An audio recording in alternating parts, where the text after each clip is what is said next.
hypnobirthing. What would you have liked to have known about when you were preparing for your birthing? What would you have liked to hear? My first pregnancy, and was woefully unprepared for it. I'd been to NCT classes. I thought I knew about birthing, but I really hadn't prepared myself mentally, I suppose, for what a home birth might entail. When I fell pregnant with George, that's one of the first things I did, was start reading up about hypnobirthing. So went on the classes, and I guess it was, I just felt completely different going into this birth. I felt much more relaxed, much less frightened. Sister, he went past his due date. 2 weeks elapsed and he still wasn't making a show, and Claire very kindly came round and did some fantastic fear release and relaxation with me, a sort of hypnobirthing induction almost, I think it was. Left me lying on the sofa like a complete zombie. I couldn't move for 2 hours, with strict instructions to put my feet up and take it easy. But after Claire's visit on, I think it was 42 plus 1, day 42 plus 1, again the surges started up again. And I can remember when I went to pick Rosie up from nursery, driving home and feeling them, thinking, oh, I should start practicing my breathing while I'm feeling these, because they're starting to get a lot stronger. So this sort of continued for the rest of the evening. We went to bed about 11, something like that, and I said to my husband John that I think something might be starting, but we'll see. They were coming sort of every 20 minutes, 30 minutes, something like that. So John went to sleep, and I didn't. I was just too sidetracked with timing them, checking, what distance they were. And again, they just felt like they felt manageable. So I really wasn't sure if they were Braxton Hicks or what, because there was no pain, and that wasn't my experience of birthing. So it was a little bit, I really wasn't sure what was going on.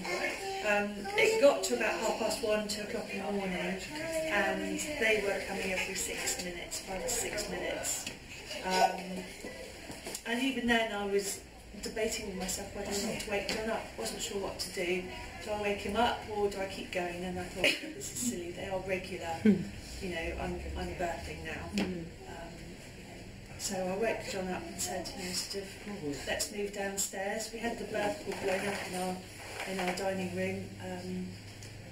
It just needed filling with water, so we were all ready to go. So John got on the phone.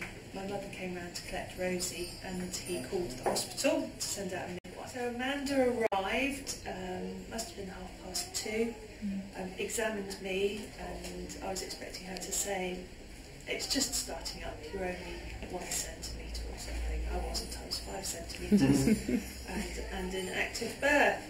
So John quickly got on to filling the pool up. I'm stealing the show, are you, George? John got on to filling the pool up. Amanda had to dash off to hospital to collect her equipment because she didn't have it in her car because she wasn't on duty.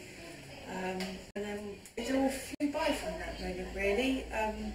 I remember getting into the pool and just feeling so exhilarated, sort of melting into that water. It was heavenly, absolutely just wonderful. And then managed the contractions for the surges from there. It's, it was very peaceful. We had the hypnobirthing CD on in the background, candlelight. There was a lamp on at the far end of the room where the midwife was sitting, but she very kindly left me to it. And then it wasn't until I reached the end of the first stage to transition that I got a little bit panicky. But that was over in a flash, and it's 20 minutes later, after feeling that I needed to push, because I did feel that I needed to push, he flew out. And here he is. And then we got to relax in the water and splash it on him and just give him his first feed. And it was just the most incredible experience I've ever had. After having Rosie, I was very much, I'm not having another child. After having him, you know, within hours, I'd say I would do that again, because it was just the most positive, exhilarating, wonderful experience I've ever had. It was just fantastic. And this was my prize.